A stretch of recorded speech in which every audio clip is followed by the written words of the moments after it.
प्रश्न ये है कि घर वाले अध्यात्म को पसंद नहीं करते हैं और बाधा डालते हैं, तो मैं क्या करूं? घर वालों से अध्यात्म की बात करूं तो पागल समझते हैं, दोस्तों से कहूं तो वो सन्यासी बोलकर मजाक उड़ाते हैं, और जब मैं ध्यान के बारे में सोचता हूं तो यहाँ कोई जगह ही नहीं है, चारों तरफ शोर ही शोर है। और ये सब रिश्ते नाते मुझे अपनी ओर घसीटे जा रहे हैं, कोई ना कोई काम मुझसे करवा कर मुझे रोके हुए हैं। मैं कैसे अध्यात्म की ओर बढ़ूं? तो घर वाले अध्यात्म को पसंद नहीं करते, वो दबाव बना रहे हैं। एक कहानी सुनो। एक पेड़ पर एक चिड़िया रहती थी और उस चिड़िया ने पेड़ पर घोंसला बनाया था। उसमें 2-3 बच्चे और चिड़िया रहती है। अब अगर वो बच्चे घोंसले से निकलकर बाहर कूदना चाहे तो क्या होगा? जाहिर सी बात है, धड़ाम से नीचे गिरेंगे और हो सकता है मर भी जाए। अब इस स्थिति में चिड़िया बच्चे को पागल ना समझे तो क्या समझे? बच्चा चाहता है उड़ना, फुदकना, लेकिन चिड़िया को पता है कि अभी तक इसे पंख भी नहीं आए, खाना भी मैं ही लाकर इसे खिलाती हूँ, तो कैसे ये उड़ सकेगा? अब अपनी हालत देखो।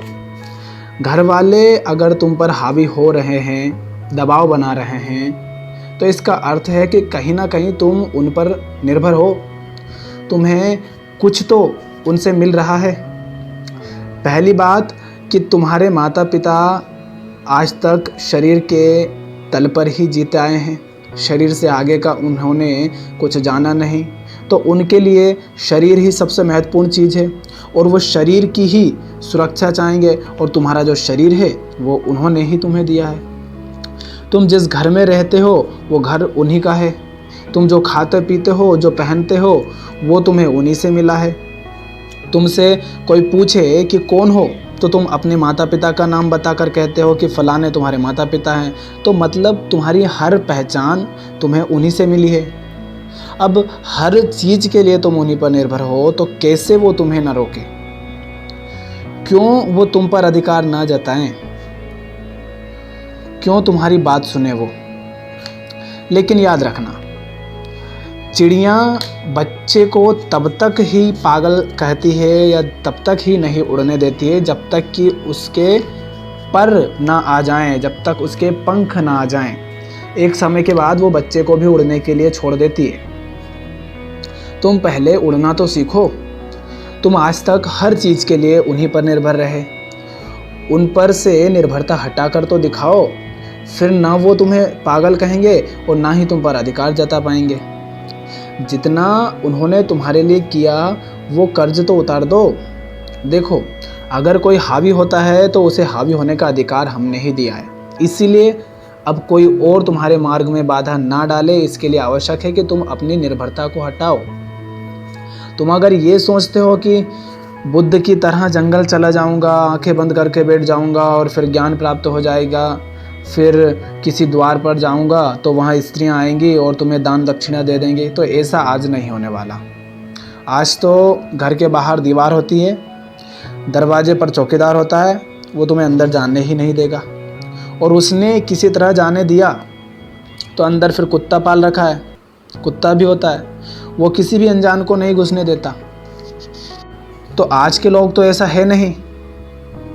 आज के लोग बंगले में रहते हैं, वहाँ तक आवाज़ ही नहीं पहुँचती है, उनको पता ही नहीं चलता कि द्वार पे कोई आया भी है। तो ऐसा तो सोचना मत कि आध्यात्मिक हो गए तो तुम्हें काम नहीं करना पड़ेगा।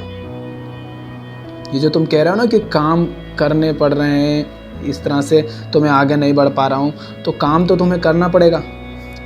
हाँ, अगर तुम्हें दुनियादारी के वो सब भी चाहिए कि पैसे भी हो, लोगों से रिश्ते नाते भी बने रहें, बहुत सारी भीड़ भी तुम्हारे साथ चले, तो अध्यात्म में फिर शायद आगे बढ़ नहीं पाओगे। तुम अगर सोचो कि बस बैठे रहोगे आंखें बंद करके, पक्षी चहकेंगे और आसपास शांति होगी, शोर शराबा नहीं होगा, तो ये सब नहीं होने वाला। ये सारी छवियाँ हमारे मन में बैठा दी गई हैं कि जो आध्यात्मिक व्यक्ति होता है वो कुछ करता नहीं है, उसके आसपास हरियाली है, पक्षी और पशु उसके आसपास क्रीड़ा कर रहे हैं, आज ना तो हरे भरे पेड़ देखने को मिलेंगे जंगल में और उनमें फल लगे हो, इसकी तो उम्मीद करना भी मूर्खता है। कोई फलों का बगीचा अगर होगा भी तो उसके आसपास भी फेंसिंग होगी और 4-5 कुत्ते होंगे उसके आसपास भी। तो आज वैसा नहीं है कि घर को छोड़कर चला गया तो कहीं भी रह लूँगा और कोई भी खाने को दे देगा। तो ऐसा आज नहीं है समय। इसलिए अगर माता पिता अध्यात्म को पसंद नहीं करते हैं तो उन बेचारों की समस्या ये है कि आज तक उन्होंने शरीर से आगे का कुछ जाना ही नहीं। उनको आज तक कोई मिला ही नहीं बताने वाला जो कहे कि शरीर से आगे भी कुछ है, मुक्ति भी कुछ होती है, शांति भी कुछ होती है।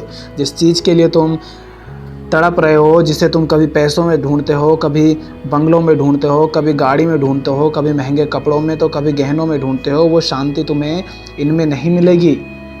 वो शांति अध्यात्म में मिलेगी। उनको आज तक ये किसी ने बताया ही नहीं। तो इसीलिए वो सोचते हैं कि तुम अगर वो सब नहीं पाओगे तो तुम्हारा क्या होगा। उनको इस बात की चिंता है और वो खुद भी चाहते हैं शांति पाना, पर उनको बताने वाला कोई मिला नहीं, इसलिए वो तुम्हें रोक रहे हैं। इसलिए तुम हृदय से तो सत्य के प्रति समर्पित रहो, लेकिन साथ ही साथ उनका कर्ज भी उतार दो। जीने के लिए खाना तो खाना पड़ेगा ना, या तो उनसे मांग कर खाओ या खुद कमा कर खाओ। कपड़े पैसे या तो उनसे लो या खुद कमाओ, लेकिन अगर उनसे लोगे तो उनकी सुननी भी पड़ेगी। तो उन पर से निर्भरता तो हटाओ पहले, तब तो वो तुमसे कुछ ना कहें, तुम्हें ना रोके। अब तुम उन्हीं से सब कुछ लो और उन्हीं के विपरीत जाओगे, उन्हीं के खिलाफ जाओगे, तो वो कैसे सुनेंगे। देखो, दीपक जब जलता है तो वो किसी से कहता नहीं है कि मैं जल रहा हूँ। उसकी ज्योति स्वतः ही चारों ओर प्रकाश बिखेरती है। उसका प्रकाश ही उसका प्रमाण हो जाता है। तो तुम ऐसे हो जाओ कि तुम्हारे विचारों से, तुम्हारे निर्णयों से, तुम्हारे ज्ञान से, तुम्हारे चुनावों से लोग स्वतः ही प्रभावित हो, प्रकाशित हो जाएं, स्वतः ही तुम्हारी ओर आकर्षित हो जाएं। फिर जो लोग आज तुम्हारे मार्ग में बाधा डाल रहे हैं, कल वही तुम्हारे प्रशंसक होंगे। तुम पहले कुछ करके तो दिखाओ। तुम्हारे जीवन में उनको वैसा कुछ दिखाई दे नहीं रहा है और तुम फिर अगर उनसे फिर भी कहोगे कि मैं तो ऐसा हूँ, वैसा करूँगा, तो वो कैसे तुम्हारी बात माने। बुद्ध ने भी पहले शास्त्रों की, वेदों की, उपनिषदों की, वेदांत की, दर्शनों की और अन्य सभी शिक्षाएं ली थी। उसके बाद वो और आगे बढ़े थे। फिर जब वो बुद्ध हो गए तो उनकी पत्नी भी भिक्षु हो गई। अध्यात्म और मुक्ति, सत्य, इनसे बड़ा कुछ और होता नहीं है। रिश्ते नाते यहाँ पर चलते नहीं हैं। जो यहाँ पर बाधा आए उन्हें छोड़ दो, लेकिन वैसी स्थिति भी तो आए, तुम्हारी सत्य के प्रति इतनी जिज्ञासा भी तो हो। बुद्ध घर पर तो बैठे नहीं थे ना। तुम कह रहे हो कि आंखें बंद करके बैठना, अगर ध्यान लगाना है, तो बुद्ध तो आंख बंद करके बैठे नहीं थे, क्योंकि अगर वो घर पर ही बैठे होते तो दर्जनों देशों की उन्होंने पैदल यात्राएं की थी। उन्होंने कितने उपदेश दिए थे। अगर वो आंखें बंद करके ही बैठे रहते तो क्या वो ये सब कुछ कर पाते? नहीं ना। आज हमारे पास इतने साधन हैं, फिर भी हम सारे देश नहीं घूम पाते हैं। उस समय उन्होंने पैदल यात्राएं की इतने सारे देशों की।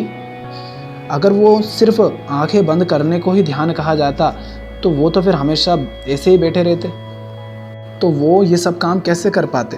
तो हमें जो ध्यान की परिभाषा दी गई है वो परिभाषा भी गलत दी गई है। लोगों ने हमें कुछ भी बता दिया है और हमने उसको सही मान लिया है। तो ध्यान का अर्थ ये नहीं है कि तुम किसी एकांत जगह पर चले जाओ जहाँ कोई ना हो और वहाँ आँख बंद करके बैठ जाओ। ध्यान का अर्थ है कि तुम जो कुछ कर रहे हो उसे देख सको कि उचित है या अनुचित, करने लायक भी है या नहीं। तुम्हें क्रोध आए तो तुम देख सको कि ये क्यों आ रहा है, क्या कारण है, क्या क्रोध करना उचित है। लालच उठे तो उसे देखना, मोह उठे तो उसे देखना, ईर्ष्या उठे तो उसे देखना। एक ही गलती को दोबारा दोहराओ तो उसे देख पाना, ये होता है ध्यान। डर उठा हो और डर के मारे तुमने कुछ गलती कर दी, अब उस गलती पर पछताने से अच्छा है कि जब डर उठे तो उसे ध्यान से देख लो कि वजह क्या है डर की। ये ध्यान है। ध्यान का अर्थ ये नहीं होता आंख बंद करके बैठना है, आसपास लोग शांत रहें, जहाँ पर कोई ना बोल रहा हो, उसे ध्यान नहीं कहते। ध्यान हर 24 घंटे ध्यान रहता है, हर काम में ध्यान रहता है। अगर तुम आंख बंद करके चलाओगे गाड़ी तो नाली में जाकर गिरेगी ही, तो ध्यान तो उस समय भी देना पड़ता है ना। तो वहाँ तो तुम आंख बंद करके नहीं बैठोगे, क्योंकि अगर वहाँ आंख बंद करके बैठ गए तो फिर तो गाड़ी गई नाली में। तो आंख बंद करके आंखें बंद करना सीख सकते हैं, जीवन जीना नहीं। ये जो बाहर तुम्हें शोर शराबा दिख रहा है, ये तुम्हारे अंदर का ही है, तुम्हारे मन का ही शोर है ये जो बाहर तुम्हें दिखाई दे रहा है। तुम्हारा मन जितना बेचैन है उतने ही बेचैन तुम्हें बाहर लोग दिखाई देंगे। तुम कहाँ कहाँ से भागोगे फिर, क्योंकि मन तो तुम्हारे साथ ही है, शोर तुम्हारे मन में है। जब वहाँ काम, क्रोध, मद, मोह, मात्सर्य, डर, लोभ ये सब खत्म हो जाएंगे तो बाहर का शोर भी स्वतः ही समाप्त हो जाएगा। ये बात हमेशा याद रखो कि परिवार में माता पिता होते हैं, समाज में रिश्ते नाते होते हैं, लेकिन अध्यात्म की दृष्टि में सब दुखी जीव हैं जो मुक्ति की तलाश कर रहे हैं। तो जो भी तुम्हें अध्यात्म में आगे बढ़ने से रोक रहे हैं उन्हें भी दुखी जीव ही समझो, उन्हें भी अपने ही जैसा समझो कि उन्हें भी मुक्ति ही चाहिए। उन्हें भी मुक्ति चाहिए तो उनकी मदद करो। ये मत कहो कि मैं उनसे परेशान हूँ, वो बेचारे खुद पहले से परेशान है, वो तुम्हें क्या परेशान करेंगे। क्योंकि उन्होंने जब जन्म लिया उसके बाद से ही वो परेशान है मुक्ति के लिए। जैसे आज तुम परेशान हो वैसे ही वो भी परेशान थे और वो आज तक परेशान है। अध्यात्म के लिए कोई किसी का माँ बाप नहीं होता, सब दुखी जीव हैं जिन्हें मुक्ति चाहिए। तो उन्हें भी वो ही दो जो तुम्हें अध्यात्म की ओर आने को बोल रहा है, लेकिन उन्हें कुछ देने के नाम पर उनकी उम्मीदें पूरी मत करने लग जाना, क्योंकि उम्मीदें बड़ी भयानक होती हैं इंसान की और वो कभी ख़त्म ही नहीं होती है। अगर वो कहें कि हम तो पैसे पाकर बहुत सारे खुश हो जाएंगे, हम बंगला पाकर खुश हो जाएंगे, हम गाड़ी पाकर खुश हो जाएंगे, और वो तुमसे उम्मीद करे कि तुम हमें ये ला कर दो, तो ये उम्मीदें पूरी मत करने लग जाना, क्योंकि इनमें मुक्ति छिपी होती तो आज तक करोड़ों लोग मुक्त हो जाते। ऐसा होता नहीं है। तो उनकी वही मदद करना जो उन्हें मुक्ति दे सके। उन्होंने शरीर को ही जाना था, उन्होंने उतना तुम्हें बता दिया। शरीर से आगे का अगर तुम जानते हो तो वो तुम उन्हें बताओ, वो समझेंगे। तुम बच्चे थे, तुम दवाई नहीं खाते थे, तो उन्होंने तुम्हें बार बार खिलाई, भले ही तुम रोते थे, तुम्हें बार बार खिलाई। आज तुम उन्हें बच्चा समझो, क्योंकि उन्हें नहीं पता है कि मुक्ति भी कुछ होती है, तो तुम उन्हें बार बार दो। ऐसी उम्मीद क्यों करते हो कि वो एक ही बार में समझ जाएंगे? तो उतनी मदद तो वो चाहेंगे ही कि अगर बूढ़े हो गए हैं तो तुम उनकी खाने पीने की, रहने की मदद कर दो। लेकिन वो अगर तुमसे गाड़ी, बंगले, गहने ये सब मांगे तो इसके लिए तुम बिल्कुल भी बाध्य नहीं हो। तो जहाँ तक तुम्हारी जिम्मेदारी हो वो पूरी कर दो, उसके बाद वो तुम्हें नहीं रोकेंगे। और रोके भी तो तुम मत रुकना। तुम रुके हुए इसीलिए हो अभी क्योंकि तुम उन पर निर्भर हो, वो तुम पर नहीं। लेकिन इसका अर्थ ये भी नहीं है कि जब तुम कुछ जान लो, तुम्हें कुछ समझ आने लगे, कुछ पढ़कर, कुछ सुनकर तुम्हारे जीवन से डर हटने लगे, मोह छूटने लगे, लालच ख़त्म होने लगे, तुम्हारे जीवन में आनंद बढ़ जाए, तुम्हारा मन शांत रहने लगे, तो तुम उनको भूल ही जाओ। ऐसा नहीं करना। हर जीव दुखी है और सबको मुक्ति चाहिए। तो जब तुम मुक्त हो जाओ तो उन्हें भी वो सब बताना, समझाना जो तुमने जाना, जो तुमने समझा। जहाँ से तुम जान रहे हो उन्हें भी बताओ कि यहाँ पर जाए, यहाँ से सुने। तुम्हारे मन में किसी न किसी वजह से तो मुक्ति की ओर बढ़ने की ये जो आशा है, तो चाहत है, जो तुम्हें मुक्ति की ओर बढ़ने को कह रही है, ये तुमने जो जाना वो भी तो उन्हें बताओ कि मैं इसलिए इधर बढ़ना चाह रहा हूँ। जब उन्हें पता चलेगा तो वो भी बढ़ना चाहेंगे। और दोस्त हैं तुम्हारे जो तुम्हें सन्यासी कहकर अगर मजाक उड़ाएं तो उड़ाने दो ना, क्या फ़र्क पड़ता है। एक आध्यात्मिक व्यक्ति तो सन्यासी ही होता है। जो आध्यात्मिक है वो सन्यासी ही है। सन्यासी हो और आध्यात्मिक हो दोनों एक ही हैं। देखो, आध्यात्मिक व्यक्ति सन्यासी होता है और वो जब तुम्हें सन्यासी कहते हैं तो तुम्हें बुरा इसलिए नहीं लगता है कि तुम सन्यासी हो, तुम्हें बुरा इसलिए लगता है क्योंकि तुम सन्यासी नहीं हो, फिर भी वो तुम्हें सन्यासी कहते हैं। अब तुम सन्यासी नहीं हो और तुम्हें सन्यासी कहेंगे तो तुम्हें बुरा तो लगेगा ही लगेगा। सन्यास का अर्थ घर परिवार को छोड़ना नहीं होता। सन्यास का अर्थ होता है अपनी हरकतों को, अपनी कमियों को, अपनी क्षुद्रताओं को छोड़ना। सन्यासी वो है जिसे अब किसी चीज़ का मोह नहीं, जिसे किसी तरह का कोई डर नहीं, उसकी मर्जी के बिना क्रोध उसे आता नहीं, लालच उसे छूता नहीं, संसार उसका मान सम्मान करे इसकी वो इच्छा नहीं करता, इसकी उसे कोई परवाह ही नहीं, वो होता है सन्यासी। लेकिन तुम तो बात बात में डर जाते हो, लालच तुम्हें बार बार घेर लेता है, कोई तुम पर हंस दे तो तुम्हें बुरा लग जाता है, और अगर तुम्हारी बातें सही हैं, काम की हैं, तो मत सुनो, मत सुनाओ उन्हें बार बार। एक बार कहो, 2 बार कहो, 3 बार कहो, नहीं समझ आ रही उन्हें तो दूर हो जाओ उनसे। क्यों उनके पास रह रहे हो? उनको भी दिखता है कि जो तुम हमें बता रहे हो, अगर उनसे कुछ फ़ायदा होता तो तुम तो अभी भी वैसे ही हो, तुम्हें कोई फ़ायदा नहीं हुआ तो हमें क्या होगा?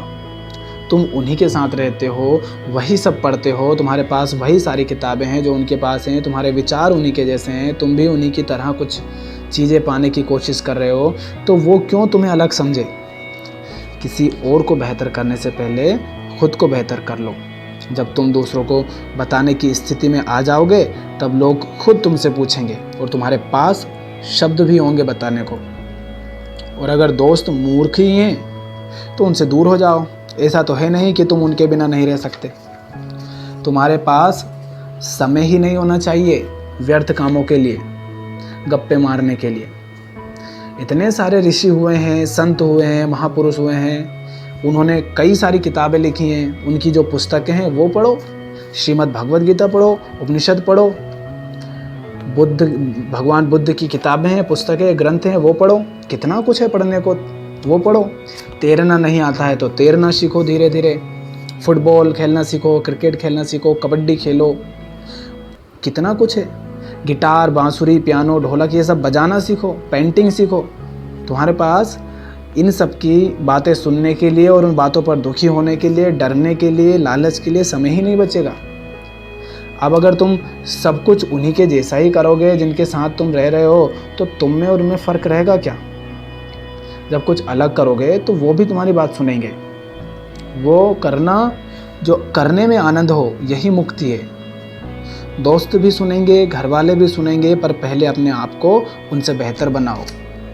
जब तुम आनंद में रहोगे तो आनंद की वजह वो भी पूछेंगे, फिर बताना उन्हें जो तुमने सीखा, जो तुमने जाना। इंसान वो नहीं करता जो कोई उसे कहता है, इंसान वो करता है जो उसे दिखता है। तो उन्हें दिखना चाहिए तुम में वो सारी बातें जो तुम उनसे कहना चाह रहे हो। इसलिए अपना जीवन वैसा कर लो पहले। पर याद रखना, तुम अगर उन पर निर्भर रहकर कुछ करना चाहते हो तो ये नहीं होगा। तो सबसे पहले तो अपनी निर्भरता हटाओ, अभी वो तुम्हारा सबसे बड़ा बंधन है। और मदद उन्हीं से लेना फिर आगे जो प्रेम में तुम्हारी मदद करे। अगर आज मदद करके वो तुमसे कहें कि भविष्य में तुम हमारी मदद करना, तो ऐसी मदद लेना ही मत, नहीं तो और नए बंधन बना लोगे तुम, फिर उनको तोड़ना पड़ेगा। तो नए बंधन अब मत बनाओ, जो पुराने हैं उनको तोड़ो।